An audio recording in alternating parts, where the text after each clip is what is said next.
서울의 스카이라인이 희미하게 밝아오는 새벽 5시였지만 한서연의 좁은 임대 아파트는 이미 조용한 전쟁터의 기운이 감돌고 있었고 그녀는 익숙한 동작으로 6개의 도시락을 싸기 위해 주방에서 분주하게 움직였다.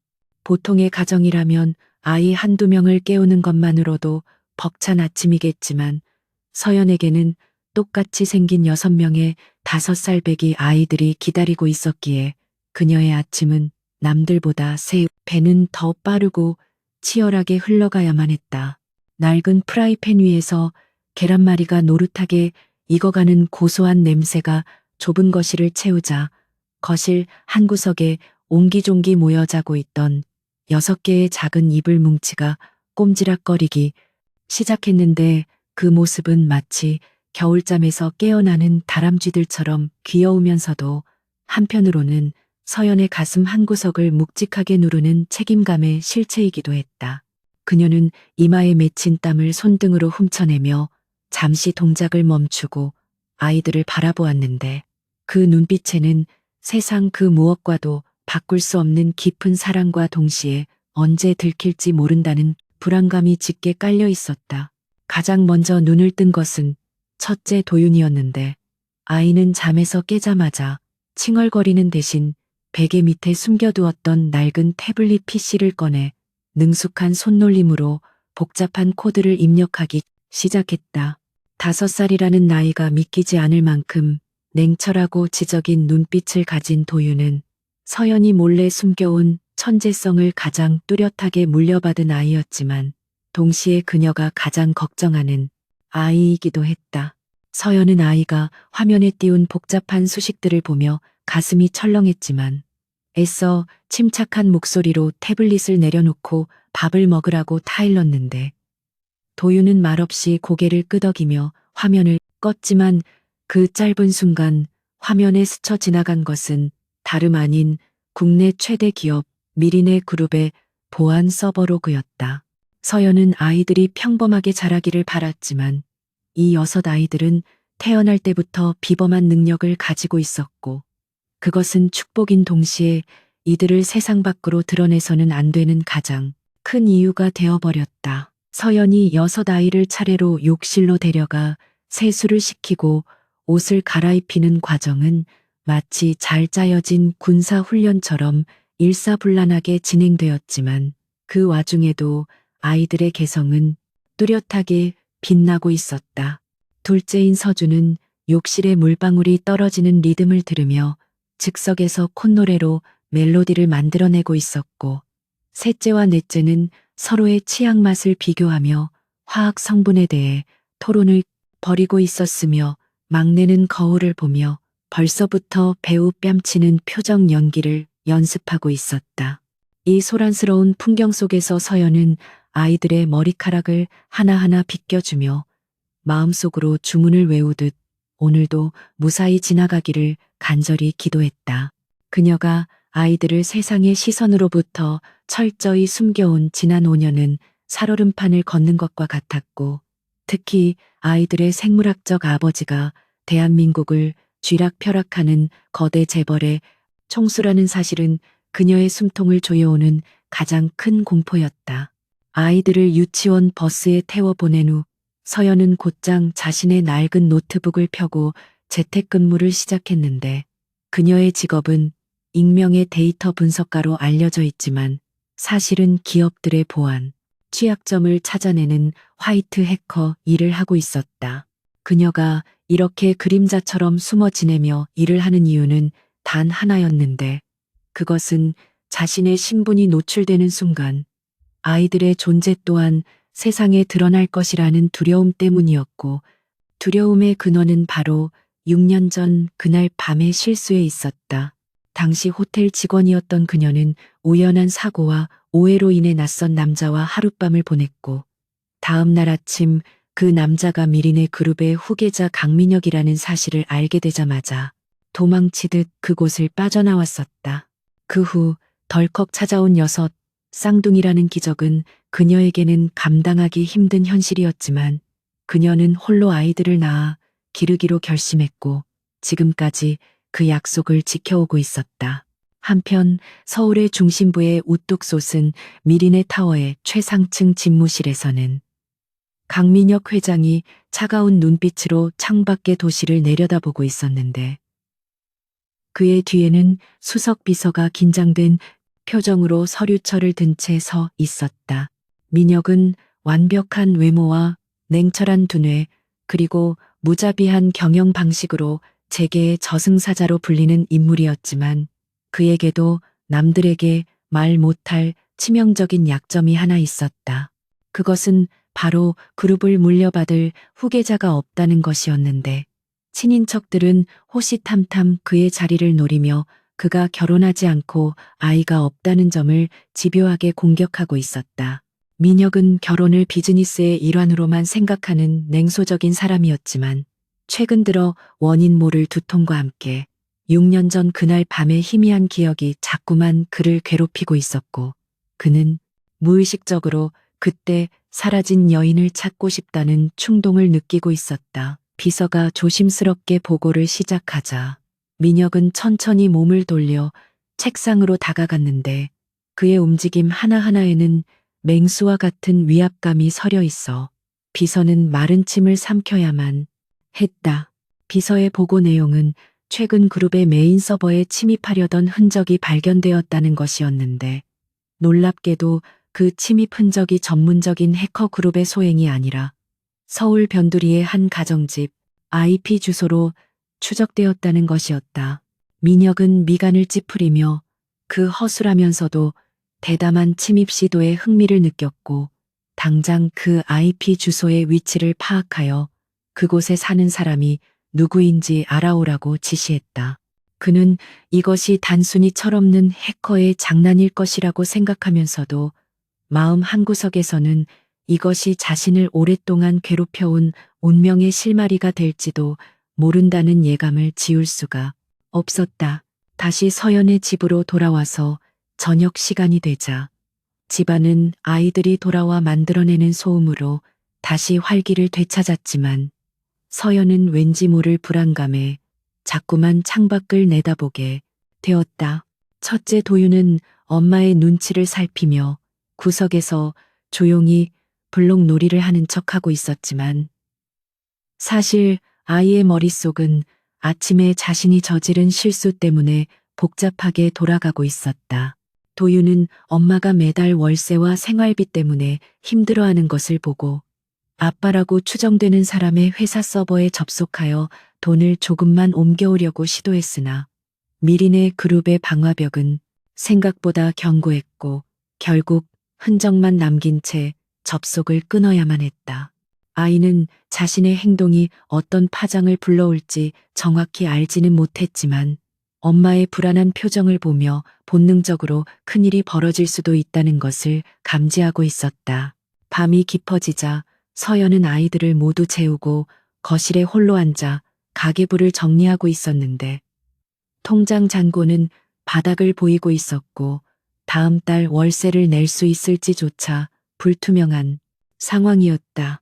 그녀는 깊은 한숨을 내쉬며 책상 위에 놓인 아이들의 사진을 쓰다듬었는데 사진 속 아이들의 해맑은 미소는 그녀가 버틸 수 있는 유일한 힘이자 삶의 이유였다. 그때 갑자기 밖에서 요란한 자동차 엔진 소리가 들려왔고 서연은 반사적으로 자리에서 일어나 창가로 다가가 커튼을 살짝 젖히고 밖을 내다보았다. 좁은 골목길에는 어울리지 않는 검은색 고급 세단 여러 대가 집 앞을 에워싸고 있었고 차에서 내린 건장한 체격의 남성들이 그녀의 집을 향해 걸어오고 있는 모습이 가로등 불빛 아래 선명하게 드러났다. 서연의 심장은 쿵쾅거리며 걷잡을 수 없이 뛰기 시작했고 그녀는 직감적으로 그들이 누구인지 그리고 왜 이곳에 왔는지 알 수 있었기에 공포에 질려 뒷걸음질 쳤다.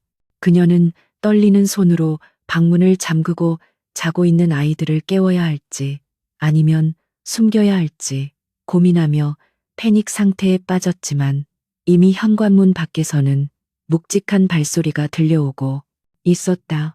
초인종 소리가 적막한 집안에 울려 퍼지자 그 소리는 마치 사형 선고처럼 들렸고 서연은 숨을 죽인 채 현관문을 노려보며 제발 그들이 잘못 찾아온 것이기를 빌고 또 빌었다. 하지만 밖에서 들려온 목소리는 그녀의 마지막 희망마저 산산이 부수어 놓았는데 그 목소리는 정중하지만 거역할 수 없는 힘이 실린 목소리로 한서연 씨가 이곳에 거주하고 있는 것을 알고 있으니 문을 열라는 요구였다. 결국 서연은 더 이상 피할 곳이 없다는 것을 깨닫고 떨리는 손으로 현관문의 잠금 장치를 해제했는데 문이 열리자마자 차가운 밤 공기와 함께 검은 양복을 입은 남자들이 집 안으로 들이닥쳤다. 그들의 뒤를 이어 천천히 걸어 들어오는 한 남자의 실루엣이 보였는데 역광 때문에 얼굴은 잘 보이지 않았지만 서연은 그가 내뿜는 압도적인 존재감만으로도 그가 누구인지 단번에 알아차릴 수 있었다. 강민혁은 좁고 허름한 현관에 서서 혐오감과 호기심이 섞인 눈빛으로 집안을 둘러보다가 파랗게 질려있는 서연의 얼굴을 마주 보았다. 그 순간 민혁의 눈동자가 크게 흔들렸는데 그것은 6년 전 그날 밤 자신의 기억 속에 각인된 여자의 얼굴과 눈앞에 있는 여자가 완벽하게 일치했기 때문이었다. 민혁은 믿을 수 없다는 표정으로 한 발자국 더 다가오며 그녀의 이름을 낮게 불렀는데 그 목소리에는 분노인지 그리움인지 알 수 없는 복잡한 감정이 뒤섞여 있었다. 서연은 그가 다가오자 본능적으로 안방 문 앞을 가로막으며 섰는데 그것은 방 안에서 자고 있는 아이들을 지키기 위한 어미의 처절한 몸짓이었다.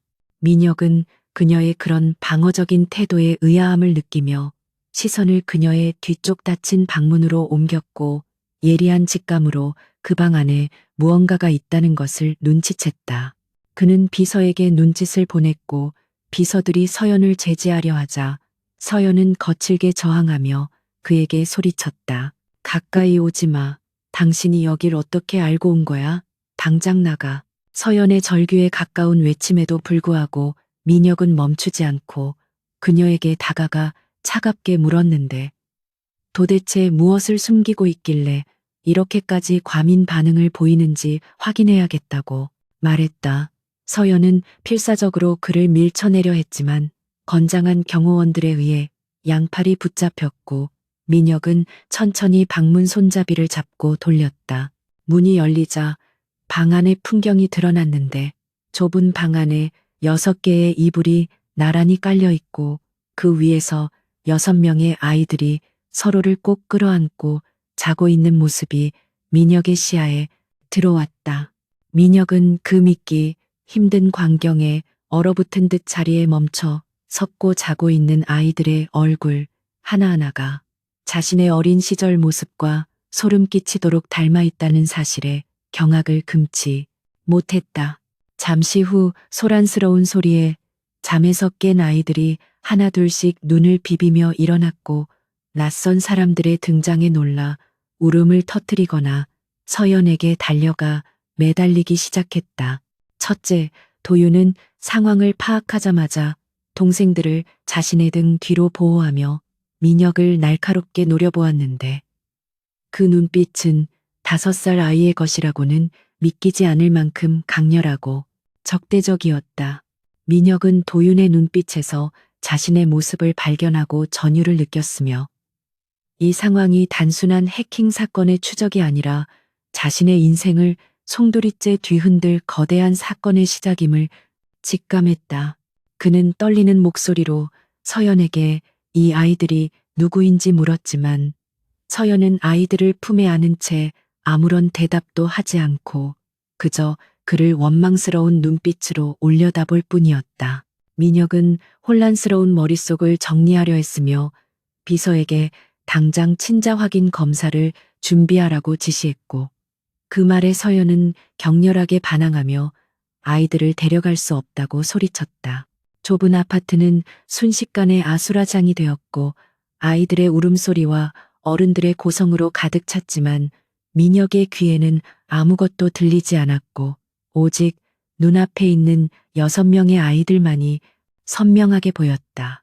그는 자신의 유전자를 물려받은 것이 분명해 보이는 이 아이들을 보는 순간 가슴 깊은 곳에서 솟아오르는 알 수 없는 소유욕과 정복감을 느꼈다.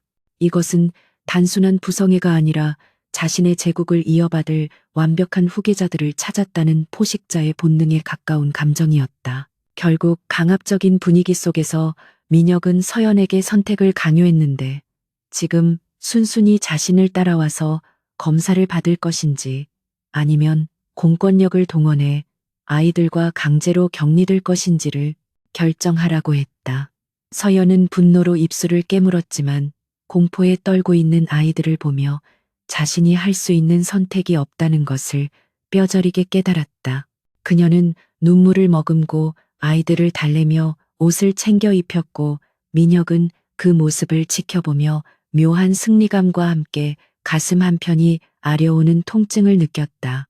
6아이와 서연이 검은 세단에 나누어 타는 동안 동네 주민들이 창문을 열고 무슨 일인지 수군거렸지만 미린의 그룹의 경호원들은 철저하게 주변을 통제하며 신속하게 현장을 빠져나갔다. 차 안의 분위기는 숨막힐 듯 무거웠고 서연은 창밖으로 멀어지는 자신의 보금자리를 바라보며 이제 다시는 평범했던 과거로 돌아갈 수 없음을 예감했다. 옆자리에 앉은 도윤이 고사리 같은 손으로 서연의 손을 꼭 잡으며 괜찮냐고 물었을 때 서연은 억지로 미소를 지으며 아이를 안심시켰지만 속으로는 앞으로 닥쳐올 거대한 폭풍우를 어떻게 헤쳐나가야 할지 막막하기만 했다.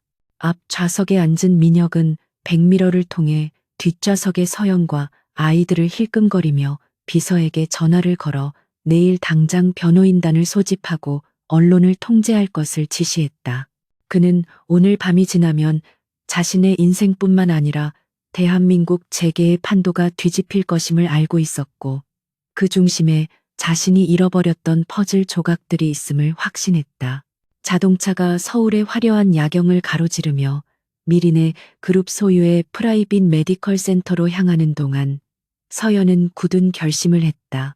그가 아무리 돈이 많고 권력이 강한 사람이라 할지라도 자신의 아이들을 절대로 빼앗기지 않을 것이며 아이들을 지키기 위해서라면 악마와도 거래할 준비가 되어 있다고 다짐했다.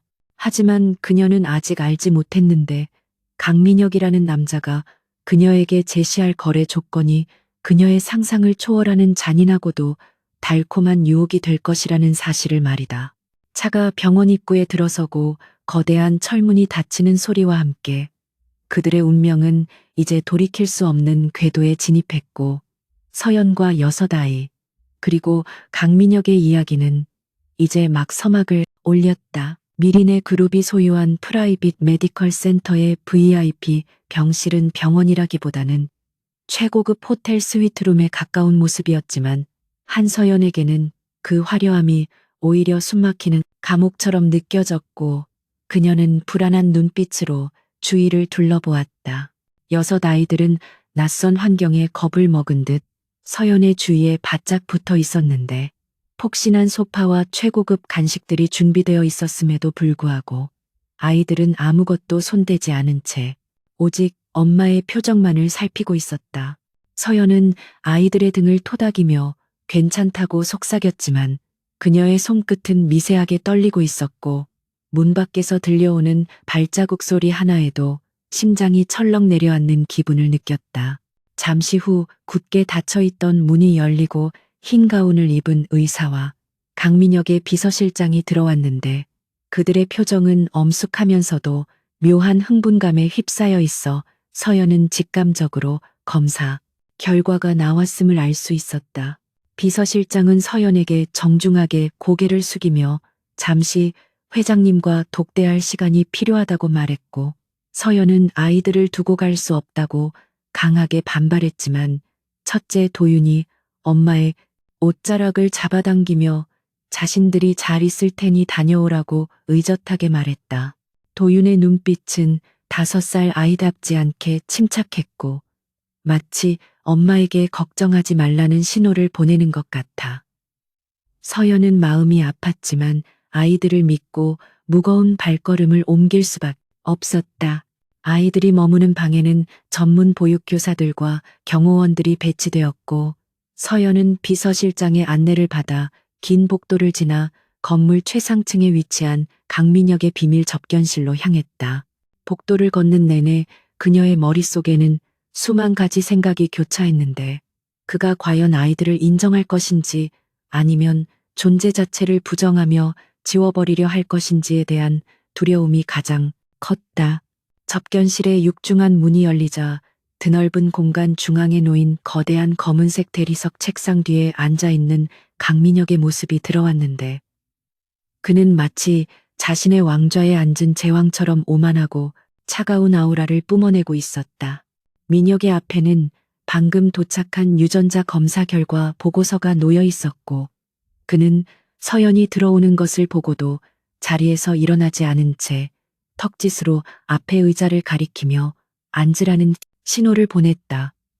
서연은 굴욕감을 느꼈지만 당당하게 걸어가 그의 맞은편에 앉았고 두 사람 사이에는 보이지 않는 팽팽한 긴장감이 감돌아 숨쉬기조차 힘들 정도였다. 민혁은 천천히 서류를 집어들며 입을 열었는데 99.999%라는 숫자가 적힌 페이지를 서연에게 보여주며 의학적으로 부인할 수 없는 자신의 핏줄임이 증명되었다고 건조하게 말했다. 민혁은 결과지를 책상 위에 툭 던지듯 내려놓고는 깍지를 낀 채 서연을 응시했는데 그의 눈빛에는 아버지로서의 감동이나 따뜻함은 전혀 찾아볼 수 없었고 오직 계산적이고 탐욕스러운 사업가의 눈빛만이 번들거리고 있었다.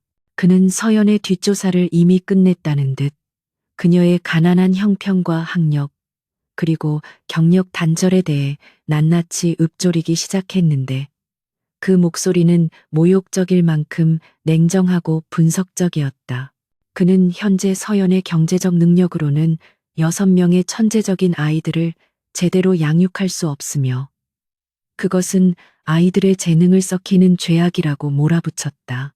서연은 주먹을 꽉 쥐고 그의 말을 반박하려 했지만 민혁은 그녀에게 틈을 주지 않고 자신의 제안을 들어보라며 서랍에서 미리 준비해둔 두툼한 계약서를 꺼내 테이블 위로 미끄러뜨렸다. 계약서의 첫 장에는 상상을 초월하는 숫자가 적혀 있었는데 민혁은 펜을 돌리며 아이 한 명당 10억 달러, 총 60억 달러라는 천문학적인 금액을 제시했다. 그는 이것을 양육권 포기에 대한 위자료이자 아이들을 낳아준 대가라고 표현하며 이 돈이면 서연이 평생 놀고 먹어도 다 쓰지 못할 것이니 아이들을 포기하고 떠나서 새 인생을 살라고 제안했다. 60억 달러라는 금액은 대한민국 그 누구라도 흔들릴 법한 거액이었지만 서연의 귀에는 그 말이 아이들을 물건 취급하여 사고 팔겠다는 악마의 속삭임처럼 들렸다. 그녀는 자신의 귀를 의심하며 멍한 표정으로 민혁을 바라보았는데 그는 서연의 침묵을 금액에 대한 만족이나 갈등으로 오해하고 승리의 미소를 지으며 펜을 그녀의 손 쪽으로 밀어주었다. 서연의 머릿속에서는 분노의 불길이 치솟아 올랐고 그녀는 떨리는 손으로 계약서를 집어들어 내용을 훑어보았는데 그곳에는 친권 포기, 각서와 비밀 유지, 조항, 그리고 아이들과의 영구적인 접촉 금지라는 잔인한 문구들이 빼곡히 적혀 있었다. 그녀는 지난 5년간 아이들을 키우며 겪었던 숱한 고생과 기쁨의 순간들을 떠올렸고 아이들이 처음으로 엄마라고 불렀던 순간과 아플 때 밤새 간호했던 기억들이 주마등처럼 스쳐 지나갔다. 이 남자는 단지 자신의 유전자가 필요할 뿐 아이들에 대한 사랑이나 책임감은 눈꽃만큼도 없다는 사실이 명백해지자 서연은 더 이상 참을 수 없는 모멸감을 느꼈다. 그녀는 천천히 자리에서 일어나 계약서를 반으로 찢어버렸고 그 종이 조각들을 민혁의 얼굴을 향해 힘껏 뿌리며 경멸 어린 시선으로 그를 노려보았다. 민혁은 생전 처음 겪어보는 상황에 당황하여 표정이 굳어졌지만 서연의 행동은 거기서 멈추지 않았고 그녀는 테이블 위에 놓여있던 차가운 생수병을 집어들어 뚜껑을 열고 망설임 없이 민혁의 얼굴에 들이부었다. 차가운 물줄기가 대한민국 재계 서열 1위인 강민혁 회장의 완벽하게 세팅된 머리카락과 고가의 이탈리아산 수트 위로 뚝뚝 떨어져 내렸고 접견실하는 순식간에 정적에 휩싸였다. 서연은 물에 젖어 우스꽝스러워진 민혁을 똑바로 응시하며 내 아이들은 시장 바닥에 진열된 물건이 아니라고 또박또박 말했고 당신이 가진 더러운 돈으로 내 모성애를 살 수 있다고 생각했다면 크나큰 착각이라고 일갈했다.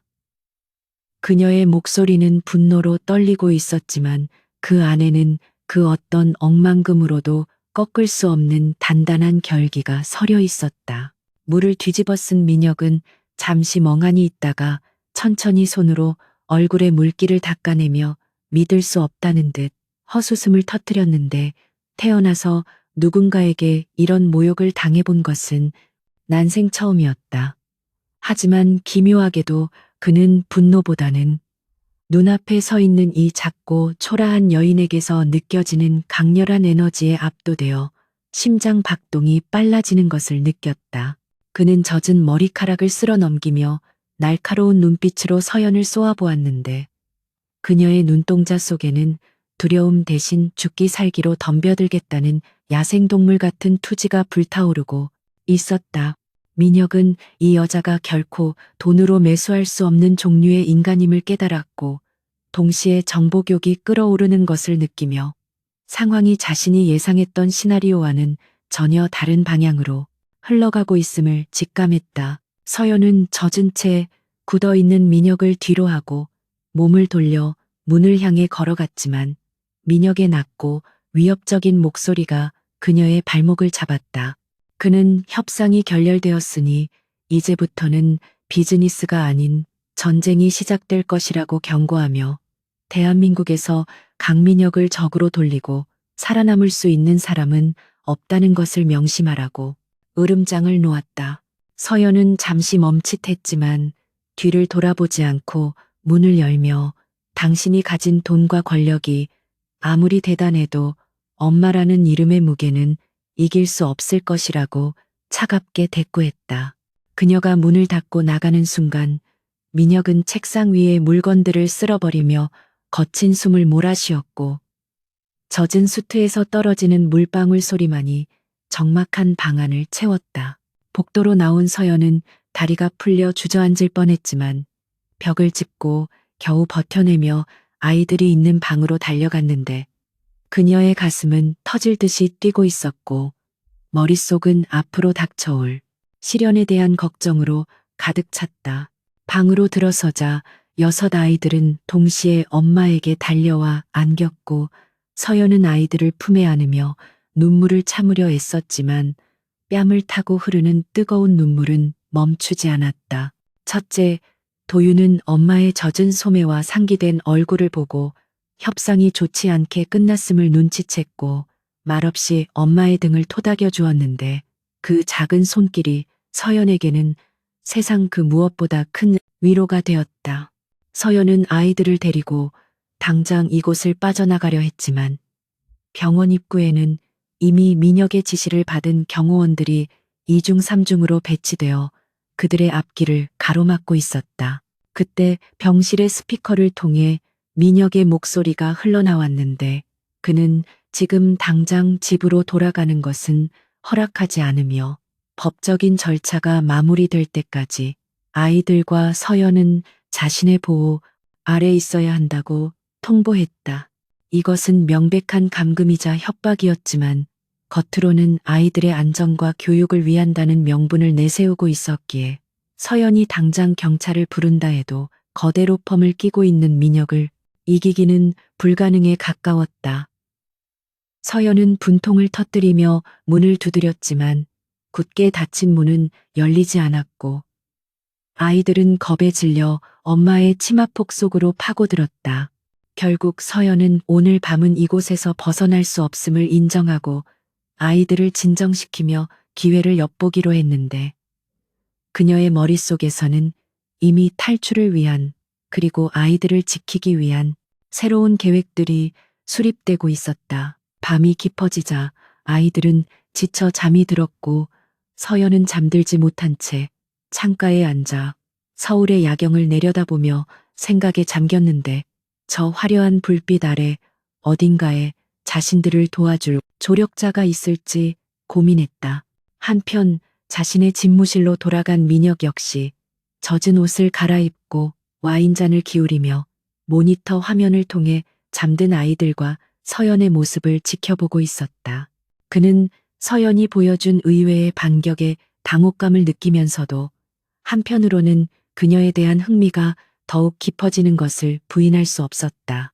그는 비서에게 전화를 걸어 내일부터 서연과 아이들을 자신의 본가인 한남동 대저택으로 이송할 준비를 하라고 지시했고 그곳에서 벌어질 기묘한 동거가 자신의 삭막했던 인생을 송두리째 바꿔놓을 것이라는 사실은 꿈에도 모른 채 와인잔을 비웠다.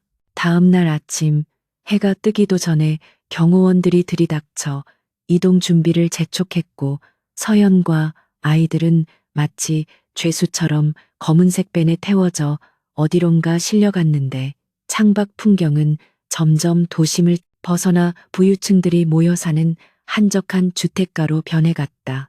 도착한 곳은 높은 담벼락으로 둘러싸인 거대한 요새와도 같은 저택이었고 대문이 열리자 드넓은 정원과 웅장한 본체가 위용을 드러냈다. 차에서 내린 아이들은 입을 다물지 못한 채 주위를 두리번거렸고 서연은 이 화려한 감옥에서 어떻게든 살아남아 아이들을 지켜내야 한다는 비장한 각오를 다졌다.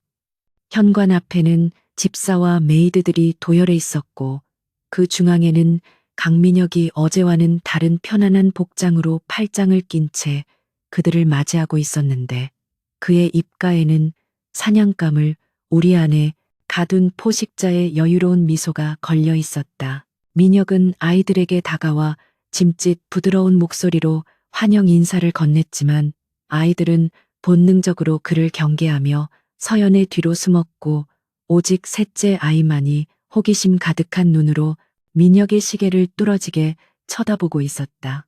서연은 민혁의 앞을 가로막으며 아이들에게 친한 척하지 말라고 경고했지만 민혁은 어깨를 으쓱하며 앞으로 이곳이 너희들의 집이 될 것이니 적응하는 게 좋을 거라고 태연하게 말했다. 그는 서연에게 따라오라고 손짓하며 저택 내부를 안내하기 시작했는데 그곳은 아이들이 마음껏 뛰어놀기에는 지나치게 고급스럽고 깨지기 쉬운 골동품들로 가득 차 있어 서연의 불안감을 증폭시켰다. 하지만 서연은 몰랐다. 그녀의 6 아이들이 이 고요하고 엄숙한 저택을 순식간에 난장판으로 만들며 민혁의 완벽주의를 산산조각 낼 준비가 되어 있다는 것을 말이다. 한남동 저택에서의 첫날 밤은 마치 폭풍 전야와 같은 고요함 속에 시작되었지만 그 평화는 그리 오래가지 못할 운명이었고 강민혁은 거실 소파에 앉아 비서가 가져온 두툼한 서류, 뭉치를 테이블 위에 내려놓으며 서연을 호출했다.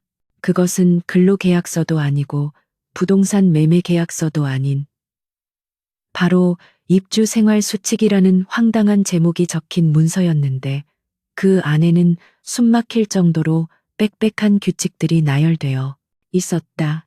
민혁은 팔짱을 낀 채 오만하게 다리를 꼬고 앉아 서연에게 이 집에서 지내는 동안 지켜야 할 철칙들이라고 설명하며 특히 아이들이 고가의 미술품이나 가구에 손상을 입힐 경우 그에 상응하는 비용을 청구하겠다는 조항을 강조했다.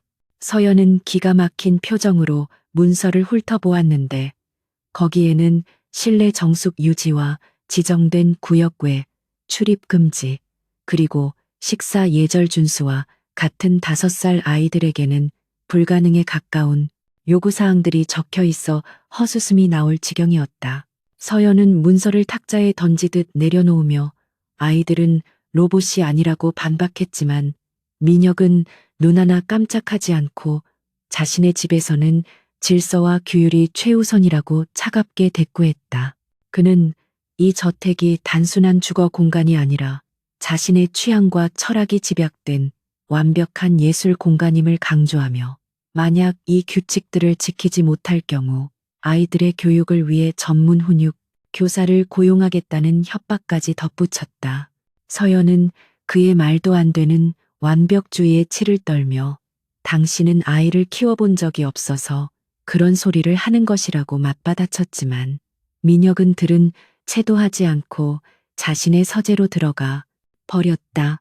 남겨진 서연은 불안한 눈빛으로 주위를 둘러보았는데 마치 박물관처럼 차갑고 정돈된 이 거대한 저택이 과연 활동성 넘치는 6아이들의 에너지를 감당할 수 있을지 심히 걱정스러웠다. 하지만 민혁의 엄격한 통제는 다음 날 아침이 밝자마자 처참하게 무너져 내리기 시작했는데 그 시작은 바로 호기심 많은 셋째와 넷째 쌍둥이의 탐험 본능에서 비롯되었다. 민혁이 아끼는 최첨단 인공지능 로봇 청소기가 거실을 돌아다니기 시작하자 쌍둥이는 그것을 최신형 장난감 자동차라고 착각하고는 득달같이 달려들어 그 위에 올라타기 시작했다. 로봇 청소기는 예상치 못한 무게를 감당하지 못하고 요란한 경고음을 내며 제멋대로 회전하기 시작했고 그 소란에 놀라 뛰어나온 민혁은 자신의 애장품인 이탈리아산 도자기 화병을 향해 돌진하는 청소기를 보고 경악을 금치 못했다. 민혁이 비명을 지르며 달려가 간신히 화병을 받아내는 순간 청소기 위에 타고 있던 아이들은 까르르 웃으며 회장님의 순발력을 칭찬하는 박수갈채를 보냈다. 이 아수라장이 정리되기도 전에 2층에서는 또 다른 사건이 발생했는데 음악적 재능이 뛰어난 둘째 서준이 민혁의 프라이빗 리스닝룸에 잠입한 것이었다. 그곳에는 민혁이 수집한 수억 원대의 오디오 시스템과 억대 피아노가 놓여 있었는데 평소 민혁은 먼지 한 톨 앉는 것도 용납하지 않는 성역과도 같은 곳이었다. 민혁이 청소기 사건을 수습하고 숨을 돌릴 틈도 없이 2층에서 들려오는 피아노 소리에 소스라치게 놀라 계단을 뛰어 올라갔을 때 그는 자신의 눈을 의심할 수밖에 없는 광경을 목격했다. 고사리 같은 손으로 건반을 누르고 있는 5살 아이의 연주 실력이 단순한 장난 수준을 넘어선 천재적인 감성을 담고 있었기 때문이었는데 민혁은 화를 내야 한다는 사실조차 잊은 채 멍하니 서서 그 아름다운 선율에 잠시 귀를 기울일 수밖에 없었다. 한편 주방에서는 막내의 연기력이 빛을 발하고 있었는데 요리사들이 준비한 건강식 시금치 수프를 먹기 싫었던 막내는 바닥을 뒹굴며 배가 아프다는 열연을 펼치고 있었다.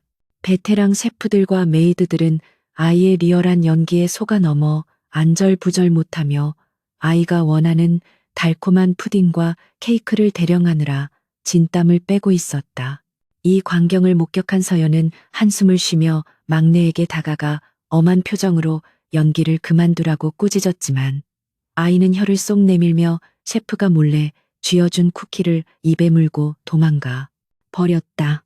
점심 식사 시간은 그야말로 전쟁터를 방불케 했는데 민혁이 고집한 프랑스식 코스 요리는 아이들에게는 그저 소꿉놀이 장난감에 불과했고 식탁 위는 순식간에 빵가루와 소스로 뒤범벅이 되었다. 민혁은 포크를 쥔 손을 부들부들 떨며 식사 예절에 대해 설교를 늘어놓으려 했지만 6아이들이 동시에 떠들어대며 질문 공세를 퍼붓는 통에 말할 기회조차 얻지 못했다. 아이들은 민혁에게 아저씨는 왜 혼자 밥을 먹느냐, 엄마는 어디 갔느냐, 이 고기는 왜 이렇게 질기냐는 등 필터 없는 순수한 질문들을 쏟아내며 민혁의 혼을 쏙 빼놓았다. 서연은 민혁의 일그러진 표정을 보며 묘한 통쾌함을 느꼈지만 혹시나 그가 폭발하여 아이들에게 해코지라도 할까봐 조마조마한 마음으로 아이들의 입을 닦아주고 접시를 정리하며 상황을 수습하려 했었다. 민혁은 결국 식사를 반도 마치지 못한 채 냅킨을 거칠게 던지고 자리에서 일어나 집무실로 도피하듯 사라졌고 아이들은 승리의 함성을 지르며 남은 디저트를 차지했다.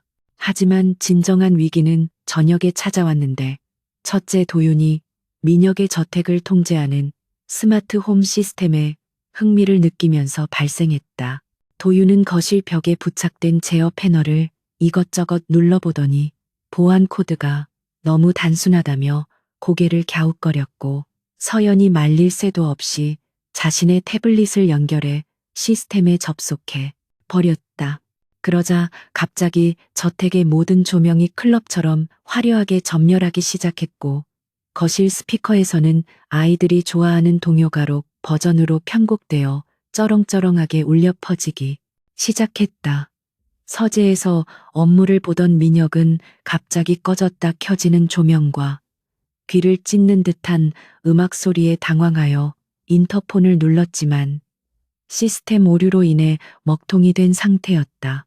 민혁은 핏발선 눈으로 거실로 뛰어내려왔고 그곳에서는 아이들이 사이키 조명 아래서 춤을 추며 광란의 파티를 벌이고 있는 기가 막힌 장면이 펼쳐지고 있었다. 그는 도윤에게 당장 멈추라고 소리쳤지만 도윤은 태연한 표정으로 시스템의 알고리즘을 최적화하는 중이라며 조금만 기다리면 더 효율적인 에너지 관리가 가능해질 것이라고 전문 용어를 섞어가며 대답했다. 민혁은 5살짜리 아이가 자신의 저택 시스템을 해킹했다는 사실에 충격을 받으면서도 눈앞의 혼란을 잠재우기 위해 메인 서버의 전원을 차단하라고 비서에게 고함을 질렀다. 결국 저택 전체가 암흑천지로 변하고 나서야 소동은 멈췄고 비상전력이 가동되어 희미한 불빛이 들어오자 민혁은 탈진한 듯 소파에 주저앉았다. 서연은 어둠 속에서 촛불을 켜고 아이들을 진정시키며 민혁에게 다가가 정중하게 사과했지만 그녀의 목소리에는 미안함보다는 아이들의 재능을 자랑스러워하는 뉘앙스가 섞여 있었다. 그녀는 도윤이가 아기로 그런 것이 아니라 단지 시스템의 허점을 발견하고 고쳐주고 싶었을 뿐이라며 아이의 천재성을 이해해달라고 변호했다. 민혁은 머리를 감싸쥐며 이 집은 연구소가 아니라며 화를 냈지만 내심 도윤의 실력에 혀를 내두르고 있었고 자신의 어린 시절보다 훨씬 뛰어난 재능을 가진 아이들을 보며 복잡한 감정에 휩싸였다. 그는 이 아이들이 자신의 핏줄이라는 사실을 뼈저리게 실감하면서도 통제 불가능한 이 상황을 어떻게 타개해야 할지 막막하기만 했다. 밤이 깊어 아이들이 모두 잠든 후 민혁은 잠을 이루지 못하고 거실로 나와 위스키를 한 잔 따랐는데 고요해진 집안이 평소와는 다르게 느껴졌다. 예전에는 이 정막이 편안함과 안식을 주었지만 오늘은 왠지 모를 허전함과 쓸쓸함이 느껴졌고 귓가에는 여전히 아이들의 웃음소리와 떠드는 소리가 맴돌고 있는 것 같았다. 그때 서연이 아이들이 덮을 여분의 이불을 가지러 나왔다가 거실에 홀로 앉아 있는 민혁을 발견하고는 잠시 머뭇거리다 그에게 다가갔다. 민혁은 서연을 본체만 채하며 술잔만 기울였지만 서연은 그의 맞은편에 앉아 오늘 하루 힘들었을 텐데 죄송하다며 다시 한번 고개를 숙였다. 민혁은 서연에게 도대체 아이들을 어떻게 키운 거냐고 퉁명스럽게 물었고 서연은 담담한 목소리로 아이들은 자유롭게 뛰어놀며 자신의 재능을 발견해야 한다고 대답했다. 그녀는 민혁에게 당신의 집은 너무 완벽해서 숨이 막힌다며 아이들에게는 조금 더 따뜻하고 엉성한 구석이 필요하다고 조언했는데 그 말은 민혁의 가슴 한구석을 찌르는 듯했다. 민혁은 어려서부터 엘리트 교육을 받으며 감정을 억제하고 완벽함만을 강요받았던 자신의 과거를 떠올렸고 눈앞에 있는 이 여자가 자신과는 정반대의 세상에서 살고 있음을 깨달았다. 두 사람 사이에는 침묵이 흘렀지만 그것은 어색함보다는 서로에 대한 탐색과 이해가 오가는 미묘한 기류가 흐르는 침묵이었다. 그 순간 2층에서 잠꼬대하는 아이의 목소리가 들려왔고 민혁은 자신도 모르게 시선을 위층으로 향했는데 그의 눈빛이 예전보다 한결 부드러워져 있음을 서연은 놓치지 않았다. 그녀는 민혁에게 당신도 아이들을 싫어하는 것은 아닌 것 같다고 조심스럽게 말했고 민혁은 부정하려 했지만 차마 입이 떨어지지 않았다. 그는 자신이 10억 달러라는 돈으로 아이들을 사려고 했던 것이 얼마나 어리석은 생각이었는지 희미하게나마 깨닫기 시작했고 이 6명의 작은 악동들이 자신의 인생을 송두리째 뒤흔들고 있음을 인정해야만 했다. 민혁은 자리에서 일어나며 내일부터는 규칙을 조금 수정하겠다고 툭 내뱉고는 서연의 대답도 듣지 않고 방으로 들어갔다. 서연은 멀어지는 민혁의 뒷모습을 바라보며 작은 미소를 지었는데 그가 아주 구제불능의 냉혈한은 아닐지도 모른다는 희망을 보았기 때문이었다.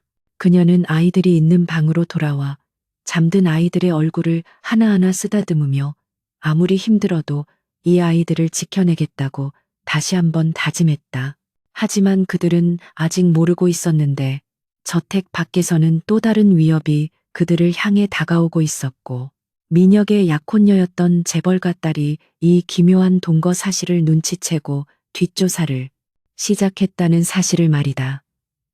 폭풍우가 몰아치기 전에 고요함처럼 저택의 밤은 깊어만 갔고 6 아이들과 2 남녀의 위험한 동거는 이제 막 궤도에 오르고 있었다. 다음 날 아침 식사 시간의 풍경은 전날과는 사뭇 달랐는데 민혁이 지시하여 아이들 전용 의자와 깨지지 않는 식기들이 준비되어 있었기 때문이었다.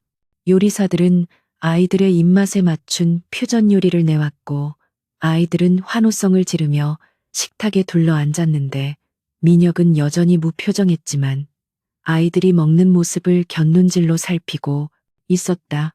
셋째가 용기를 내어 민혁에게 소시지 하나를 건네주자 민혁은 당황하며 거절하려 했지만 아이들의 초롱초롱한 눈빛 공격에 못 이겨 결국 소시지를 받아 입에 넣었다. 그 사소한 행동 하나가 식탁의 공기를 바꾸어 놓았고 서연은 그 모습을 보며 이 차가운 저택에도 언젠가 봄이 올 수 있을지 모른다는 기대를 품게 되었다. 하지만 평화로운 아침 식사를 방해하듯 집사의 다급한 목소리가 인터폰을 통해 들려왔는데 정문에 초대받지 않은 손님이 도착했다는 보고였다. 민혁의 표정은 순식간에 차갑게 굳어졌고 그는 서연에게 아이들을 데리고 방으로 올라가라고 낮게 지시했는데 그의 목소리에는 긴장감이 서려 있었다. 현관문이 열리고 또각거리는 하이힐 소리와 함께 화려한 명품으로 치장한 여자가 들어왔는데 그녀는 바로 민혁과 정략 결혼이 예정되어 있었으나 파혼당한 백두그룹의 외동딸 최유라였다. 그녀는 거실에 놓인 장난감들을 혐오스러운 눈빛으로 내려다보며 민혁을 향해 도대체 이 난장판은 뭐냐고 날카롭게 쏘아붙였고 계단 위에서 숨죽여 지켜보던 서연과 눈이 마주쳤다. 최유라의 등장은 마치 평온하던 호수에 던져진 거대한 바위처럼 저택의 공기를 순식간에 무겁고 날카롭게 바꾸어 놓았는데 그녀는 거실 바닥에 흩어진 장난감들을 혐오스러운 시선으로 내려다보며 명품 구두 굽으로 플라스틱 블록 하나를 신경질적으로 걷어찼다. 그녀는 대한민국 재계 서열 2위인 백두그룹의 외동딸로서 평생을 공주처럼 떠받들여져 살아왔기에 자신의 눈앞에 펼쳐진 이 혼란스럽고 가정적인 풍경을 도저히 이해할 수도 용납할 수도 없다는 듯 오만하게 팔짱을 끼고 민혁을 노려보았다. 계단 위에서 이 광경을 지켜보던 서연은 본능적으로 아이들을 자신의 등 뒤로 숨기며 몸을 움츠렸지만 그녀의 눈빛만은 당당함을 잃지 않고 유라의 무례한 행동을 주시하고 있었는데 이는 마치 자신의 영역을 침범당한 어미사자의 경계심과도 같았다. 유라는 서연과 아이들을 번갈아 쳐다보며 경멸 섞인 웃음을 터뜨렸고 민혁에게 도대체 언제부터 이런 싸구려 취향을 가지게 되었냐며 비아냥거렸는데 그 목소리에는 질투를 넘어선 모욕적인 의도가 다분히 깔려 있어 듣는 이의 신경을 긁어대기에 충분했다.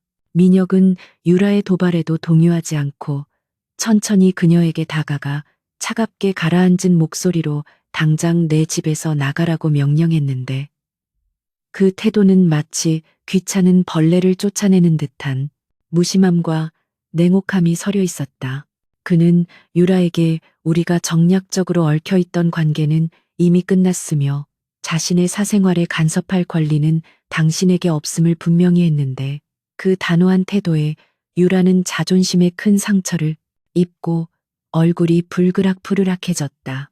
유라는 분을 이기지 못하고 핸드백을 고쳐매며 서연을 향해 손가락질을 해댔고 감히 내 자리를 넘보는 것이라면 뼈저리게 후회하게 만들어주겠다는 악담을 퍼부은 뒤 거칠게 현관문을 박차고 나갔다.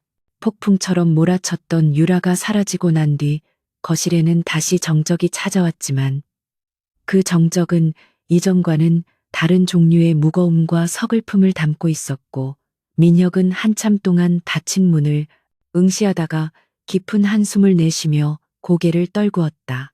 그날 밤 서연은 아이들을 안심시켜 재운 뒤 잠이 오지 않아 거실로 내려왔는데 어두운 거실 한 구석에서 민혁이 홀로 위스키 잔을 기울이고 있는 모습을 발견하고는 발걸음을 멈칫했다. 달빛만이 비추는 어둠 속에서 민혁의 등은 평소에 당당하고 위압적인 모습과는 달리 작고 외로워 보였고 서연은 그 모습에서 천하의 강민혁 회장이 아닌 상처 입은 한 인간의 내면을 엿본 것 같은 기분이 들었다. 그녀는 조심스럽게 다가가 그의 맞은편 소파에 앉았는데 민혁은 그녀를 쳐다보지도 않고 자네든 얼음이 녹아가는 것만 바라보며 자주 섞인 목소리로 자신의 과거 이야기를 꺼내기 시작했다. 그는 자신이 미린의 그룹의 후계자가 되기 위해 겪어야 했던 수많은 배신과 음모, 그리고 아버지에게조차 하나의 도구로밖에 취급받지 못했던 끔찍한 어린 시절의 기억들을 담담하게 털어놓았다. 민혁의 고백은 충격적이었는데 그는 자신이 완벽해야만 살아남을 수 있는 정글 같은 집안에서 자랐으며 형제들조차 경쟁자이자 적이었기에 누구에게도 마음을 열 수 없었다고 말했다. 그가 왜 그토록 유전자에 집착하고 완벽한 후계자를 원했는지에 대한 이유가 밝혀졌는데 그것은 자신의 힘을 증명하고 아무도 자신을 무시하지 못하게 만들겠다는 뒤틀린 생존 본능에서 비롯된 것이었다. 서연은 그의 이야기를 들으며 그가 단순히 돈과 권력에 미친 냉혈한이 아니라 사랑받지 못해 얼어버린 어린아이와 같다는 사실을 깨닫고 가슴 한구석이 아려오는 연민을 느꼈다. 그녀는 아무 말 없이 손을 뻗어 테이블 위에 놓인 민혁의 차가운 손등을 잠시 덮어주었는데 그 따뜻한 온기가 민혁에게는 난생 처음 느껴보는 위로와 안식으로 다가와 그의 굳 닫힌 마음의 빗장을 조금씩 흔들기 시작했다. 하지만 긴장이 풀린 탓인지 아니면 지난 며칠간의 과도한 스트레스와 육체적 피로가 한꺼번에 몰려온 탓인지 서연은 갑자기 심한 현기증을 느끼며 시야가 흐려지는 것을 느꼈다. 그녀는 애써 괜찮은 척하며 자리에서 일어나려 했지만 다리에 힘이 풀리면서 그대로 바닥으로 쓰러질 뻔했고 민혁은 반사적으로 몸을 날려 그녀를 받아 안았다. 서연의 몸은 불덩이처럼 뜨거웠고 식은땀이 비오듯 흐르고 있었는데 민혁은 그녀의 창백한 얼굴을 보고 덜컥 겁이 나면서 심장이 쿵 하고 내려앉는 것 같은 공포를 느꼈다. 그는 서연의 이름을 다급하게 부르며 정신 차리라고 소리쳤지만 서연은 희미하게 눈을 깜빡이다가 이내 의식을 잃고 그의 품에 축 늘어지고 말았는데 그 순간 민혁은 자신의 세상이 무너져 내리는 듯한 절박함을 느꼈다. 민혁은 즉시 주치의를 호출하고 서연을 안아올려 안방으로 뛰어가 침대에 눕혔는데 그의 손은 미세하게 떨리고 있었고 평소의 냉철한 판단력은 온데간데 없이 사라지고 오직 그녀를 살려야 한다는 생각뿐이었다. 소란스러운 소리에 잠에서 깬 아이들이 하나둘씩 안방으로 모여들었고 엄마가 아파서 누워있는 모습을 보자마자 울음을 터뜨리며 서연에게 달려들려고 했다. 민혁은 울부짖는 아이들을 보며 당황했지만 곧 정신을 차리고 아이들을 진정시키기 위해 노력했는데 그는 태어나서 처음으로 누군가를 달래고 보살피는 역할을 맡게 된 것이었다. 그는 아이들에게 엄마가 잠시 쉬는 것뿐이니 걱정하지 말라고 부드럽게 타일렀지만 사실 그 누구보다 불안해하고 있는 것은 바로 민혁 자신이었다. 주치의가 도착하여 서연을 진찰하고 과로와 극심한 스트레스로 인한 급성 몸살이라는 진단을 내리며 링거를 놓아주자 민혁은 그제야 안도의 한숨을 내쉬었다. 의사가 돌아간 뒤에도 민혁은 방을 떠나지 않고 서연의 곁을 지켰는데 그는 물수건으로 그녀의 이마에 맺힌 땀을 닦아주며 밤새도록 그녀의 상태를 살폈다. 아이들은 울다 지쳐 침대 주변에 옹기종기 모여 잠들었는데 첫째 도윤은 잠들지 않고 민혁의 옆에 앉아 엄마의 손을 꼭 잡고 있었고 민혁은 그런 도윤의 머리를 조심스럽게 쓰다듬어 주었다. 도윤은 민혁을 올려다보며 아저씨가 우리 엄마를 지켜줄 거냐고 물었고 민혁은 잠시 침묵하다가 굳은 결심이 서린 눈빛으로 고개를 끄덕이며 반드시 그러겠다고 약속했다. 새벽이 밝아오자 창문 틈으로 희미한 빛이 새어 들어와 방 안을 비추었고 서연은 무거운 눈꺼풀을 들어 올리며 천천히 의식을 되찾았다. 그녀가 눈을 떴을 때 가장 먼저 보인 것은 자신의 침대 머리맡에 엎드려 쪽잠을 자고 있는 민혁의 모습과 자신의 주변에서 새근거리는 숨소리를 내며 자고 있는 6 아이들의 평화로운 얼굴들이었다. 서연은 욱신거리는 몸을 일으키려다 자신의 손을 꼭 잡고 있는 민혁의 큰 손을 발견하고는 가슴이 뭉클해지는 것을 느꼈는데 그 손은 거칠고 투박했지만 그 어떤 말보다도 진실한 온기를 전해주고 있었다. 그녀는 조심스럽게 손을 빼내어 민혁의 흐트러진 머리카락을 넘겨주었는데 그 순간 민혁이 눈을 뜨고 그녀와 시선이 마주쳤고 2 사람 사이에는 말로 설명할 수 없는 깊은 신뢰와 애정이 싹트기 시작했다. 민혁은 서연이 깨어난 것을 확인하고는 멋쩍은 듯 헛기침을 하며 자리에서 일어났지만 그의 귀는 붉게 달아올라 있었고 그는 서둘러 물을 가져와 서연에게 건네주며 몸 상태를 물었다. 서연은 물을 받아 마시며 고맙다고 말했고 민혁은 당연히 해야 할 일을 했을 뿐이라며 퉁명스럽게 대답했지만 그의 눈빛은 전보다 훨씬 따뜻하고 부드러워져 있었다. 아이들이 하나둘씩 깨어나 엄마가 일어난 것을 보고 환호성을 지르며 침대 위로 뛰어올랐고 민혁은 아이들이 서연을 힘들게 할까봐 말리려 했지만 서연이 웃으며 아이들을 안아주자 그 모습을 흐뭇하게 바라보았다.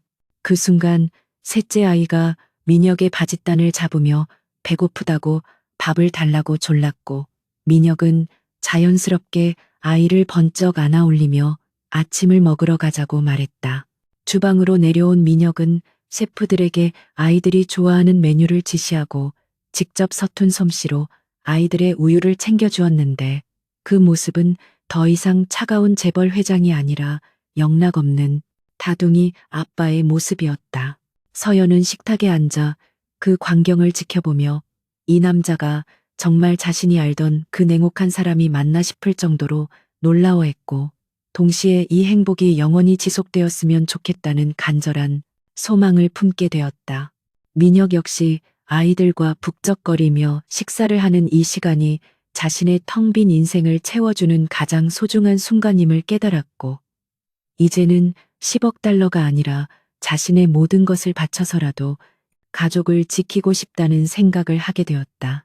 그는 서연을 바라보며 쑥스럽지만 진지한 표정으로 앞으로는 아프지 말라고 툭 던지듯 말했고 서연은 그 말 속에 담긴 깊은 애정을 느끼며 환하게 미소 지었다. 한편 저택 밖에서는 최유라가 고용한 사설 탐정으로부터 미린의 그룹 회장 자택의 쓰레기 봉투에서 나온 유전자 검사 결과지의 사본을 입수하고는 회심의 미소를 짓고 있었다. 그녀는 서류를 손에 쥐고 부들부들 떨며 강민혁이 감히 자신을 모욕하고 숨겨둔 자식들과 딴 살림을 차렸다는 사실에 분노하며 이를 이용해 민혁을 파멸시킬 계획을 세우기 시작했다.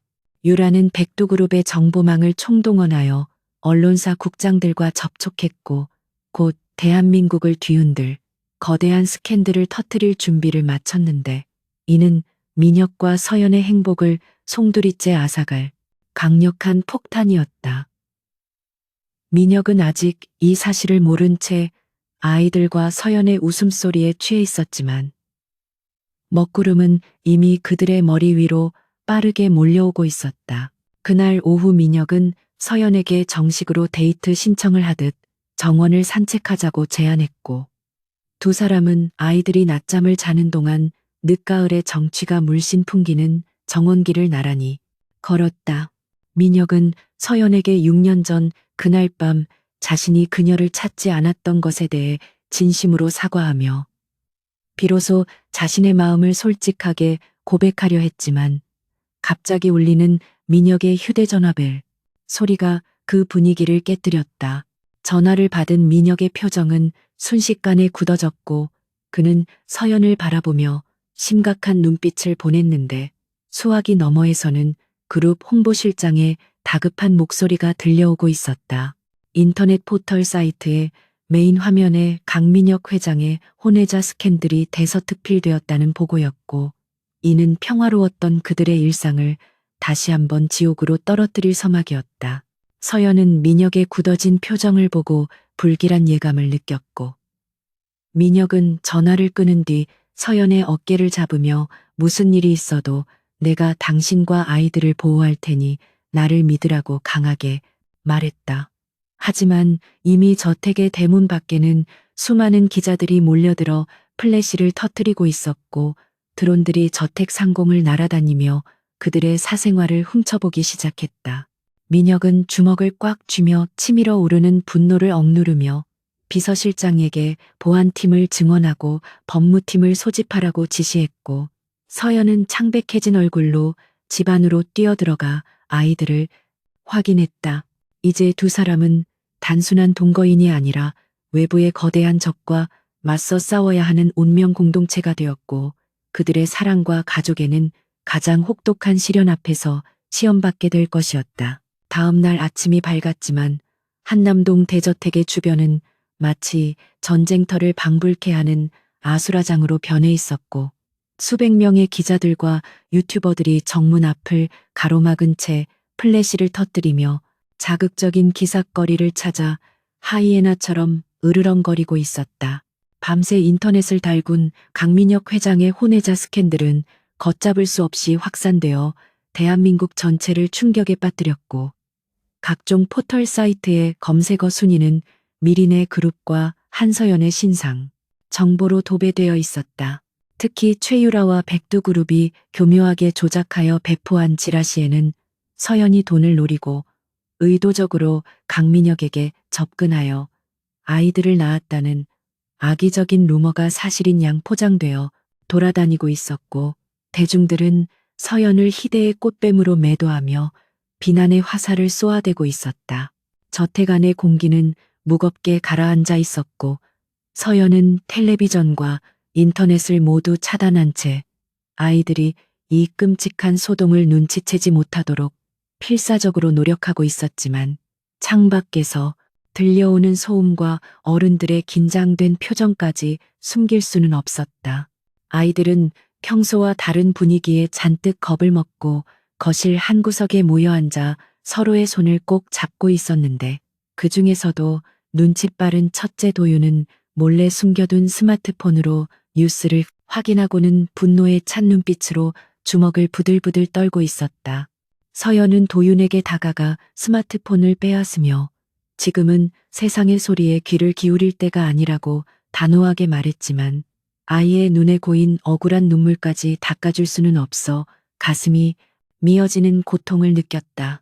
민혁은 흐트러짐 없는 완벽한 정장 차림으로 서연과 아이들 앞에 섰지만 그의 눈 밑에는 지난밤 한숨도 자지 못한 피로가 짙게 드리워져 있었고 그의 굳게 담은 입술에서는 비장한 결의가 느껴졌다. 그는 서연의 어깨를 힘주어 잡으며 회사에 가서 이 모든 상황을 정리하고 돌아올 테니 아무 걱정 말고 집 안에만 있으라고 당부했는데 그 목소리는 흔들림 없이 단단하여 서연에게 큰 위안이 되었다. 민혁은 아이들 한 명 한 명에게 눈을 맞추며 아빠가 금방 다녀올 테니 엄마 말 잘 듣고 있으라고 약속했고 아이들은 불안한 표정으로 고개를 끄덕이며 그의 옷자락을 놓아주었는데 민혁은 떨어지지 않는 발걸음을 억지로 옮겨 현관을 나섰다. 경호원들의 철통 같은 호의를 받으며 민혁의 차가 정문을 빠져나가는 순간 수많은 카메라 플래시가 맹렬하게 터졌고 기자들이 차를 향해 달려들며 질문을 쏟아냈지만 민혁은 차창 너머로 그들을 차갑게 일별할 뿐이었다. 차가 미리네 타워에 도착하자 로비에 모여있던 직원들은 수군거리며 회장의 눈치를 살피기에 바빴고 민혁은 싸늘한 표정으로 전용 엘리베이터에 올라타 임원 회의실로 향했다.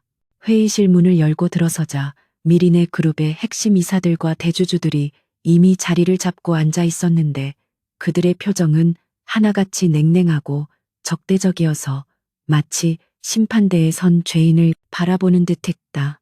회의가 시작되자마자 민혁의 예상대로 백두그룹과 내통하고 있던 최 이사가 먼저 포문을 열었는데 그는 현재 그룹의 주가가 폭락하고 있으며 브랜드 이미지가 심각하게 훼손되었다고 목소리를 높였다. 그는 민혁에게 이번 사태에 대한 책임을 지고 회장직에서 물러나거나 아니면 친자 확인 결과를 부정하고 서연을 고소하여 사태를 수습하라는 말도 안 되는 양자택일을 강요했다.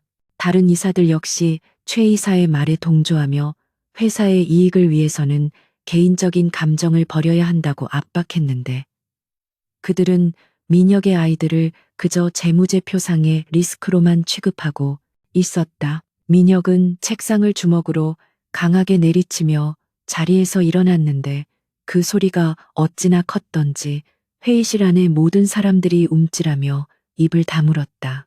그는 이사들을 하나하나 노려보며 내 아이들은 회사의 주가 따위와 비교할 수 없는 존귀한 존재이며 자신의 핏줄을 부정하면서까지 지켜야 할 자리가 있다면 지금 당장이라도 미련 없이 버리겠다고 선언했다. 그의 목소리는 분노로 인해 낮게 으르렁거렸고 회의실 안은 순식간에 살벌한 긴장감으로 얼어붙었는데 민혁은 더 이상 들을 가치도 없다는 듯 서류를 집어던지고 회의실을 박차고 나갔다. 하지만 민혁이 회사에서 고군분투하는 사이 한남동 저택에서는 예기치 못한 치명적인 보안 사고가 발생하고 있었는데 민혁이 믿고 맡겼던 보안 팀장 중 한 명이 거액의 돈에 매수되어 백두그룹의 사주를 받은 괴한들에게 뒷문을 열어준 것이었다. 정문 쪽에 모든 경비 인력이 집중된 틈을 타 검은색 승합차 한 대가 정원사 전용 출입구를 통해 은밀하게 저택 내부로 진입했고 복면을 쓴 남자들이 차에서 내려 신속하게 본체로 접근했다. 거실에서 아이들에게 책을 읽어주던 서연은 창밖으로 지나가는 낯선 그림자를 발견하고 본능적인 공포를 느꼈지만 미처 피할 새도 없이 거실 유리창이 깨지며 괴한들이 들이닥쳤다. 평화롭던 거실은 순식간에 비명소리와 함께 아수라장으로 변했고 서연은 사색이 되어 아이들을 감싸 안으며 식탁 밑으로 밀어넣었지만 건장한 괴한들은 거칠게 서연을 밀쳐내고 아이들을 향해 손을 뻗었다. 아이들은 공포에 질려 울음을 터뜨리며 도망치려 했지만 괴한들은 무자비하게 아이들을 몰아세웠고 서연은 바닥에 넘어진 채로 괴한의 다리를 붙잡고 제발 아이들만은 건드리지 말라고 절규했다. 혼란스러운 와중에 괴한 중 한 명이 가장 가까이에 있던 막내를 낚아채어 어깨에 둘러매었고 막내는 발버둥치며 엄마를 불렀지만 역부족이었다. 서연은 죽을 힘을 다해 일어나 막내를 잡고 있는 괴한에게 달려들었지만 다른 괴한이 휘두른 주먹에 맞아 바닥으로 나뒹굴었고 입안이 터져 비릿한 피맛이 느껴졌다. 그녀는 흐릿해지는 의식 속에서도 아이를 포기하지 않고 기어갔지만 괴한들은 이미 막내를 데리고 밖으로 나가 승합차에 태우고 있었고 서연이 비틀거리며 현관까지 쫓아나갔을 때는 차가 요란한 소리를 내며 멀어지고 있었다. 뒤늦게 상황을 파악한 경호원들이 달려왔지만 이미 때는 늦었고 서연은 멀어지는 차를 바라보며 짐승처럼 울부짖다가 정신을 잃고 쓰러졌다. 한편 집무실로 돌아와 담배를 피우며 머리를 식히고 있던 민혁의 휴대전화가 울렸는데 발신자는 알 수 없는 번호였고 전화를 받자마자 들려온 것은 견조된 음성으로 아이를 데리고 있다는 짧은 메시지였다. 민혁은 심장이 멎는 듯한 충격을 받고 즉시 집으로 전화를 걸었지만 받는 사람은 없었고 곧이어 비서실장이 사색이 되어 뛰어들어와 저택이 습격당했다는 비보를 전했다. 민혁은 이성을 잃고 소리를 지르며 당장 헬기를 준비하라고 명령했고 옥상 헬기장으로 뛰어가는 그의 눈에는 살기가 가득 차올랐다.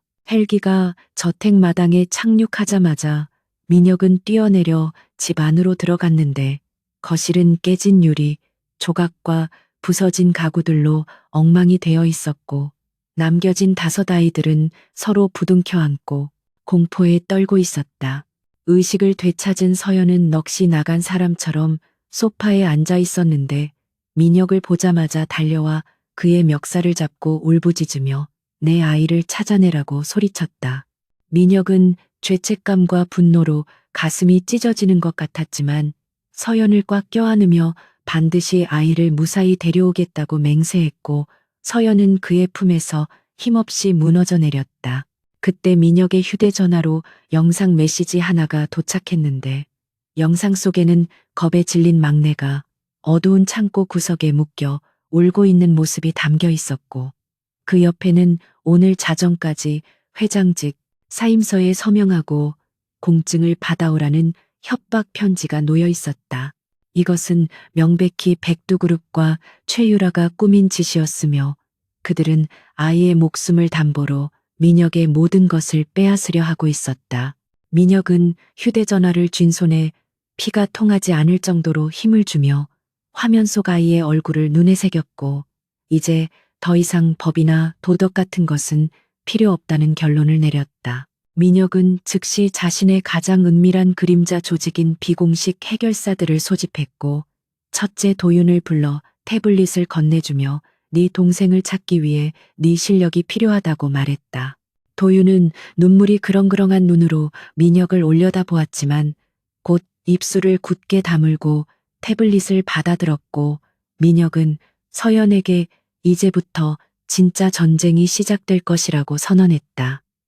그는 이 저택을 지옥으로 만든 대가로 백두그룹을 지도상에서 지워버릴 것이며 자신의 아이를 건드린 자들은 살아서 오늘 밤을 넘기지 못할 것이라는 섬뜩한 살기를 내뿜으며 어둠 속으로 걸어 들어갔다.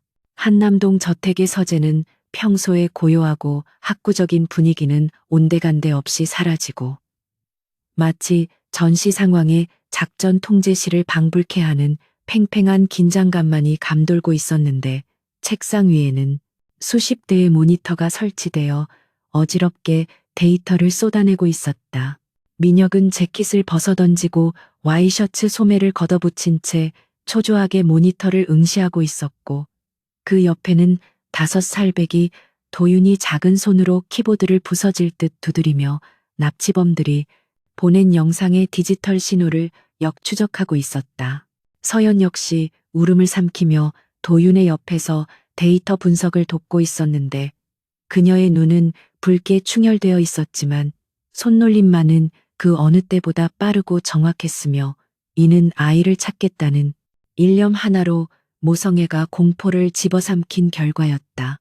민혁은 이 모즈의 필사적인 모습을 지켜보며 자신의 무력함에 치를 떨었지만 동시에 이들이야말로 자신이 목숨을 바쳐서라도 지켜야 할 진정한 가족임을 뼈저리게 실감하고 있었다. 침묵을 깨고 도윤이 환호성을 지르며 엔터키를 강하게 눌렀는데 모니터 화면에는 복잡한 지도와 함께 붉은 점 하나가 깜빡이기 시작했고 그것은 바로 인천 항구 외곽에 위치한 폐쇄된 물류 창고를 가리키고 있었다. 도윤은 떨리는 목소리로 영상의 배경음에서 들리는 갈매기 소리와 선박의 기적 소리 그리고 희미하게 찍힌 컨테이너의 일련 번호를 조합해 위치를 특정했다고 설명했다. 민혁은 도윤의 머리를 거칠게 쓰다듬으며 칭찬해 주었고 즉시 대기하고 있던 수행실장에게 좌표를 전송하며 가용할 수 있는 모든 병력을 그곳으로 집결시키라고 명령했다. 서연은 자리에서 벌떡 일어나 자신도 함께 가겠다고 고집을 피웠는데 민혁은 위험하다고 만류하려 했지만 그녀의 눈 속에 담긴 결연한 의지를 보고는 결국 그녀의 동행을 허락할 수밖에 없었다. 민혁과 서연 그리고 경호팀을 태운 차량 행렬이 빗줄기가 쏟아지는 경인고속도로를 질주하기 시작했는데 민혁은 차 안에서 방탄조끼를 착용하며 서연에게도 방탄조끼를 건네주었다. 그는 서연의 손을 꼭 잡고 무슨 일이 있어도 내 등 뒤에만 있으라고 신신당부했고 서연은 차갑게 식은 민혁의 손을 두 손으로 감싸주며 우리 막내를 반드시 살아서 데려오자고 약속했다. 차창 밖으로 스쳐 지나가는 가로등 불빛이 두 사람의 비장한 얼굴을 번갈아 비추었고 민혁은 이번 일이 끝나면 자신을 건드린 대가가 얼마나 혹독한지 백두그룹과 최유라에게 똑똑히 보여주겠다고 다짐하며 어금니를 꽉 깨물었다. 차량 안의 무전기에서는 선발대의 보고가 계속해서 들어오고 있었고 현장에는 이미 수십 명의 무장 괴한들이 배치되어 있다는 정보가 입수되었다. 인천 항구의 폐창고 앞에 도착했을 때는 거센 비바람이 몰아치고 있었는데 낡은 창고 건물은 어둠 속에서 마치 거대한 괴물처럼 입을 벌리고 서 있었고 곳곳에 배치된 적들의 감시망이 번득이고 있었다.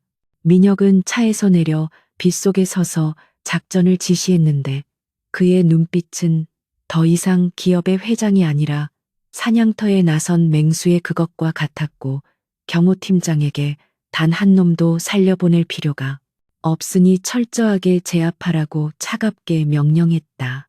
서연은 차 안에서 노트북을 켜고 창고의 보안 시스템을 해킹하여 내부의 감시 카메라를 장악하려 시도했고 도윤이 원격으로 보내주는 코드를 이용해 창고의 조명을 제어할 준비를 마쳤다.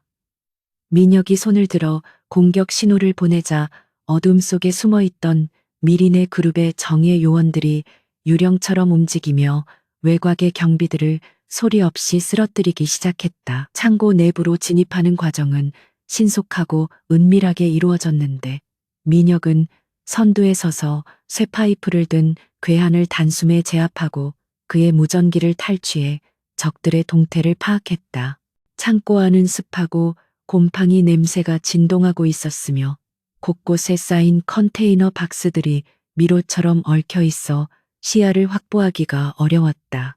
그때 2층 난간에서 순찰을 돌던 적에게 발각되어 사이렌이 울려 퍼졌고 순식간에 창고 안은 고함 소리와 함께 격렬한 난투극의 현장으로 돌변했다. 민혁은 달려드는 적들을 향해 주먹을 휘두르며 길을 뚫었고 그의 뒤를 따르는 경호원들은 조직적인 움직임으로 적들을 하나둘씩 무력화시키며 포위망을 좁혀 들어갔다. 서연은 무전기를 통해 민혁에게 적들의 이동 경로와 막내가 갇혀 있는 것으로 추정되는 컨테이너의 위치를 실시간으로 알렸는데 그녀의 목소리는 떨리고 있었지만 정확한 정보를 전달하며 민혁의 눈과 귀가 되어 주었다. 민혁은 서연의 안내를 받아 2층 사무실 쪽으로 방향을 틀었고 그곳으로 가는 길목을 지키고 있는 거구의 사내들과 치열한 육탄전을 벌여야 했다. 그는 이미 셔츠가 찢어지고 입가에서 피가 흐르고 있었지만 고통을 느낄 겨를조차 없었고 오직 아이의 울음소리가 들리는 곳을 향해 미친 듯이 돌진했다. 마침내 사무실 문을 발로 차고 들어갔을 때 그곳에는 최유라가 의자에 앉아 와인잔을 흔들며 공포에 질려 입이 테이프로 막힌 막내를 내려다보고 있었다. 최유라는 피투성이가 되어 들어온 민혁을 보고도 당황하지 않고 오히려 비릿한 미소를 지으며 제법 빨리 도착했다며 빈정거렸는데 그녀의 곁에는 흉기를 든 용병들이 아이의 목을 겨누고 있었다. 민혁은 아이를 보자마자 이성을 잃고 달려들려 했지만 유라가 아이의 머리에 흉기를 갖다 대며 한 발자국만 더 움직이면 아이의 목숨은 없다고 협박하자 그 자리에 멈춰 설 수밖에 없었다. 유라는 민혁에게 무릎을 꿇고 사임서에 서명하면 아이는 살려주겠다고 조롱했고 아이는 민혁을 보며 눈물을 뚝뚝 흘리며 고개를 저었다. 민혁은 분노로 온몸이 떨렸지만 아이의 안전을 위해 천천히 무릎을 꿇으려 했고 유라는 그 비굴한 모습을 보며 광기 어린 웃음을 터뜨렸다. 그 순간 창고 전체의 조명이 갑자기 꺼지며 암흑천지가 되었는데 이는 밖에서 대기하던 서연과 원격 지원을 하던 도윤이 합작하여 전력을 차단한 것이었다. 갑작스러운 어둠에 유라와 용병들이 당황하여 우왕좌왕하는 사이 민혁은 반사신경을 발휘하여 바닥을 구르며 용병의 다리를 걸어 넘어뜨리고 아이를 낚아채 품에 안았다. 곧이어 비상 발전기가 돌아가며 붉은 비상등이 켜졌을 때는 이미 전세가 역전되어 있었고 민혁은 아이를 안전한 구석으로 밀어넣은 뒤 무시무시한 기세로 용병들을 공격하기 시작했다. 어둠 속에서 단련된 민혁의 주먹은 자비가 없었고 아이를 건드린 대가를 치르게 해주겠다는 일념으로 괴물 같은 괴력을 발휘하여 순식간에 사무실 안을 평정해버렸다. 최유라는 자신의 경호원들이 모두 쓰러지자 공포에 질려 뒷걸음질 치다가 벽에 부딪혔고 민혁은 피 묻은 손으로 유라의 앞을 가로막으며 지옥을 보여주겠다고 나직하게 속삭였다. 유라는 민혁의 눈에서 뿜어져 나오는 살기에 압도되어 다리에 힘이 풀려 주저앉았고 제발 살려달라고 애원했지만 민혁은 차가운 눈빛으로 그녀를 내려다볼 뿐이었다. 그때 밖에서 사이렌 소리가 요란하게 들려오며 경찰 특공대가 창고 안으로 진입하기 시작했는데 이는 민혁이 미리 손을 써둔 결과였다. 경찰들이 사무실로 들이닥쳐 최유라와 쓰러진 용병들에게 수갑을 채우는 동안 민혁은 구석에 웅크리고 있는 막내에게 다가가 떨리는 손으로 아이를 안아 올렸다. 막내는 아빠의 품에 안기자마자 참았던 울음을 터뜨리며 민혁의 목을 끌어안았고 민혁은 아이의 등을 쓸어내리며 미안하다고 끊임없이 속삭였다. 뒤이어 서연이 헐레벌떡 뛰어들어와 두 사람을 발견하고는 달려와 부둥켜 안았고 세 사람은 피와 땀 그리고 빗물로 뒤범벅이 된 채 서로의 온기를 확인하며 오열했다. 서연은 아이의 얼굴과 몸을 살피며 다친 곳이 없는지 확인했고 다행히 큰 외상은 없다는 것을 알고 나서야 안도의 한숨을 내쉬며 민혁을 바라보았다. 민혁의 얼굴은 엉망이 되어 있었지만 서연을 바라보는 눈빛만은 그 어느 때보다 따뜻하고 든든했으며 두 사람은 말없이 서로의 눈을 바라보며 생사를 넘나든 전우애와 깊은 사랑을 확인했다. 경찰에 의해 연행되어 나가는 최유라는 악을 쓰며 민혁을 저주했지만 민혁은 그녀에게 눈길조차 주지 않았고 동시에 도윤이 해킹으로 확보한 백두그룹의 불법 비자금 장부와 청부, 납치 증거들이 전 세계 언론에 동시다발적으로 전송되기 시작했다. 이것은 민혁이 준비한 최후의 일격이었으며 이로써 백두그룹은 회복 불가능한 타격을 입고 역사 속으로 사라질 운명에 처하게 되었다. 뉴스 속보가 뜨기 시작하자 현장에 있던 경찰들조차 민혁을 경외감 어린 눈빛으로 바라보았고 민혁은 아이를 한 팔에 안고 다른 한 팔로는 서연의 어깨를 감싸쥐며 당당하게 창고를 걸어나갔다.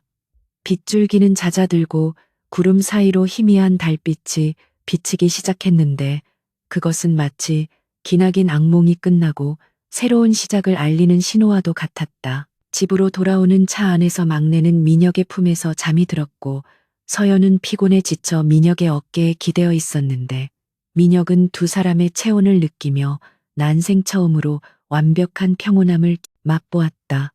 그는 창밖의 서울 야경을 바라보며 자신이 그토록 좇았던 성공과 권력이 이 작은 생명들과 곁에 있는 여인에 비하면 아무것도 아니었음을 깨달았다. 집에 도착하자 잠들지 않고 기다리던 다섯 아이들이 현관으로 뛰쳐나와 무사히 돌아온 막내와 부모님을 맞이했고 거실은 다시금 아이들의 안도하는 울음소리와 웃음소리로 가득 찼다.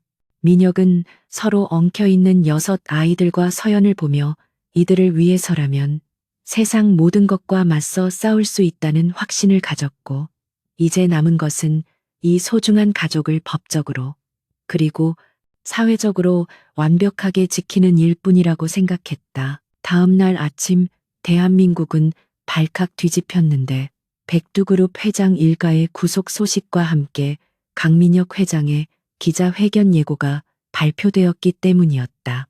민혁은 말끔한 수트 차림으로 기자회견장에 섰지만 그의 표정은 예전의 오만함 대신 진중함과 결의로 가득 차 있었고 수많은 카메라 앞에서 깊이 고개를 숙였다.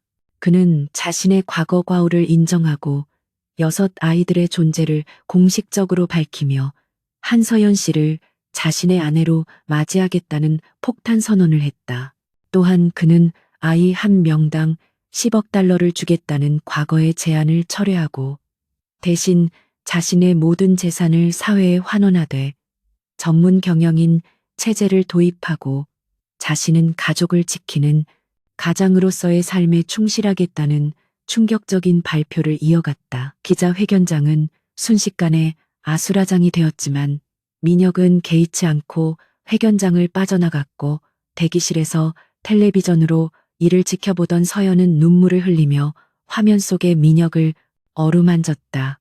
민혁이 대기실로 돌아오자 서연은 그에게 달려가 안겼고 민혁은 그녀를 꽉 끌어안으며 이제 모든 족쇄가 풀렸으니 우리만의 행복을 찾아 떠나자고 속삭였다. 하지만 그들이 문을 열고 나가는 순간 그들 앞에는 6명의 꼬마 악동들이 꽃가루를 뿌리며 아빠의 프러포즈를 축하해주고 있었고 민혁은 쑥스러운 듯 웃음을 터뜨리며 아이들을 하나씩 번쩍 들어올렸다. 이제 그들에게는 그 어떤 시련도 갈라놓을 수 없는 단단한 사랑의 요새가 지어졌고 강민혁과 한서연 그리고 여섯 아이들의 진짜 이야기는 해피엔딩을 향해 달려가고 있었다. 계절이 바뀌어 한남동 저택의 정원에는 매서웠던 겨울바람이 물러가고 따스한 봄 기운이 완연하게 내려앉았는데 삭막했던 무채색의 정원은 이제 알록달록한 튤립과 개나리로 뒤덮여 여섯 아이들의 웃음소리와 완벽한 조화를 이루고 있었다. 과거에는 숨막히는 정적과 엄격한 규율만이 존재했던 이 공간이 이제는 대한민국에서 가장 시끄럽고 활기찬 가정집으로 변모했다는 사실은 강민혁에게 격세지감을 느끼게 하기에 충분했다. 그는 집무실 창가에 서서 정원을 뛰어노는 아이들과 그 뒤를 쫓으며 행복하게 웃고 있는 서연을 내려다보고 있었는데 그의 입가에는 예전에는 상상조차 할 수 없었던 부드러운 미소가 떠나지 않고 있었다.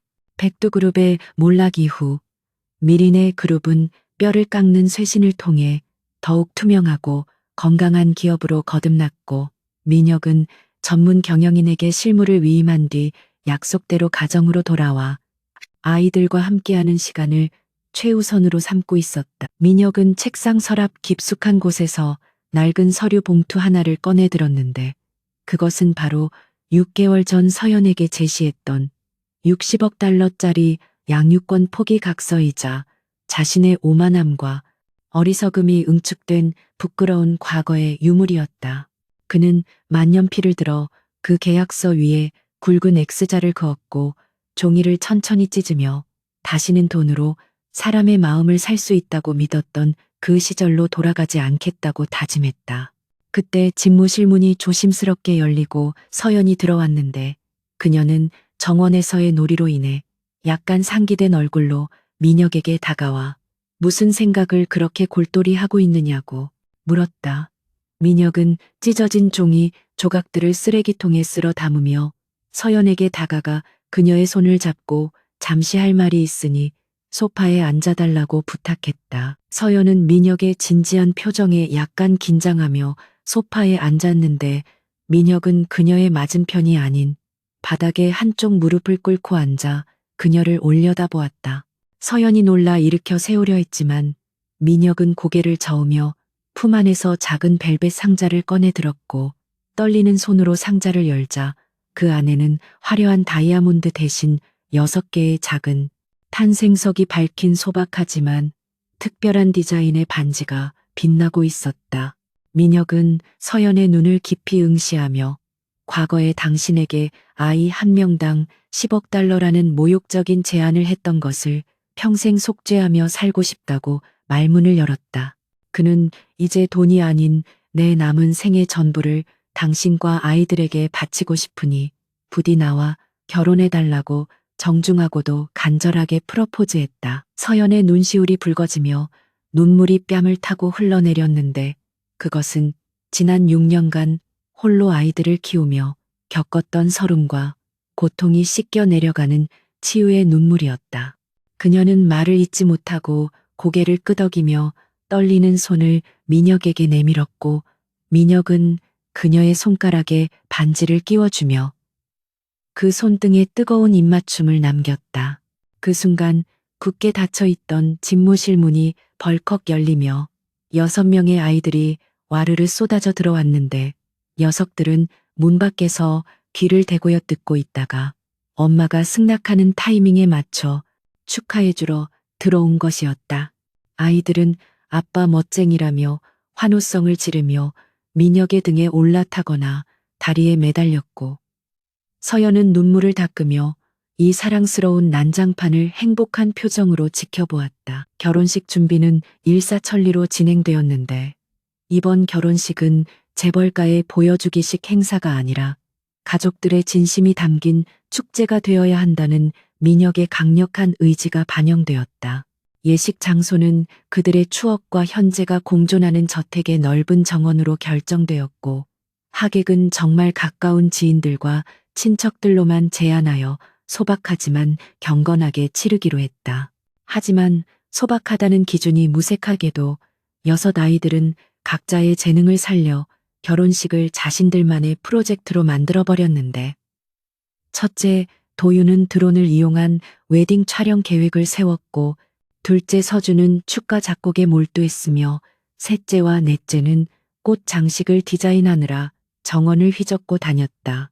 민혁은 아이들이 망쳐놓은 꽃밭을 보며 한숨을 쉬면서도 그 모든 과정이 즐거워 어쩔 줄 몰라 했고 서연은 매일 밤 아이들과 머리를 맞대고 드레스를 고르며 꿈같은 시간을 보냈다. 드디어 결혼식 당일이 밝았고 구름 한 점 없는 맑은 하늘 아래 저택의 정원은 하얀 꽃들과 리본으로 장식되어 동화 속 한 장면처럼 아름답게 빛나고 있었다. 신부 대기실에 앉아있는 서연은 순백의 웨딩드레스를 입고 거울 속 자신의 모습을 바라보며 벅차오르는 감정을 추스르고 있었는데 그녀의 곁에는 6명의 꼬마 천사들이 턱시도와 드레스를 맞춰 입고 옹기종기 모여 있었다. 막내는 엄마가 세상에서 제일 예쁘다며 엄지를 치켜 세웠고 의젓한 도유는 엄마의 베일을 정리해주며 긴장하지 말라고 어른스럽게 조언해 서연을 웃게 만들었다. 밖에서는 민혁이 턱시도를 입고 하객들을 맞이하고 있었는데 그의 얼굴에서는 예전의 차가움은 찾아볼 수 없었고 시종일관 싱글벙글한 표정으로 사람들에게 인사를 건네고 있어 하객들을 놀라게 했다. 식이 시작되고 서준이 직접 작곡하고 연주하는 피아노 선율이 정원에 울려 퍼지자 하객들은 숨을 죽이고 버진 로드 입구를 주목했다. 6 아이들이 먼저 화동이 되어 꽃잎을 뿌리며 입장했는데 장난꾸러기들이라 제대로 걸을 수 있을지 걱정했던 것과는 달리 아이들은 진지한 표정으로 발을 맞추어 걸어와 하객들의 귀여움을 독차지했다. 뒤이어 서연이 민혁의 손을 잡고 입장하는 순간 따사로운 햇살이 2 사람을 비추었고 민혁은 서연을 바라보며 세상 그 누구보다 행복한 남자의 표정을 지었다. 주례 없이 진행된 결혼식에서 2 사람은 서로에게 직접 작성한 혼인 서약서를 낭독했는데 그 내용에는 서로에 대한 사랑뿐만 아니라 6 아이들을 훌륭한 사람으로 키워내겠다는 부모로서의 다짐이 깊이 새겨져 있었다. 반지 교환 순서가 되자 막내가 반지가 든 쿠션을 들고 아장아장 걸어 나왔는데 중간에 발이 꼬여 넘어질 뻔한 위기가 있었지만 민혁이 재빠르게 달려가 아이를 받아안아 식장은 웃음바다가 되었다. 민혁은 아이를 안은 채로 서연에게 반지를 끼워주었고 서연 역시 민혁의 손에 반지를 끼워주며 영원한 사랑을 맹세했다. 2 사람이 입을 맞추는 순간 도윤이 조종하는 드론들이 하늘에서 꽃빛처럼 오색 종이를 뿌렸고 하객들은 기립 박수를 보내며 이 특별한 가족의 새로운 출발을 축복해 주었다.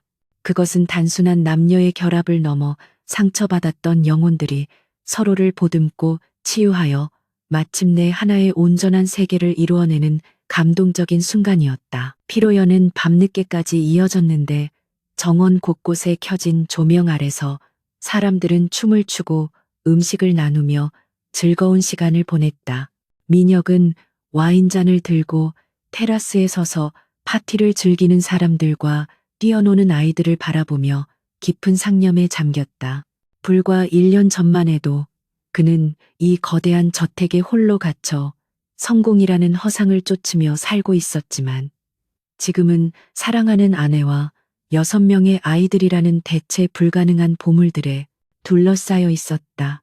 그는 자신이 평생 벌어들인 그 어떤 천문학적인 액수의 돈보다 지금 자신의 바짓단을 잡아당기며 놀아달라고 조르는 이 작은 손길이 훨씬 더 가치 있다는 것을 뼈저리게 느끼고 있었다. 서연이 민혁의 곁으로 다가와 그의 허리를 감싸 안으며 무슨 생각을 하느냐고 물었고 민혁은 그녀의 어깨에 머리를 기대며 내가 세상에서 가장 성공한 투자를 한 것 같다고 농담처럼 말했다. 서연이 그게 무슨 말이냐고 되묻자 민혁은 60억 달러를 아끼고 대신 우주 전체를 얻었으니 이보다 더 남는 장사가 어디 있겠느냐고 대답하며 호탕하게 웃었다.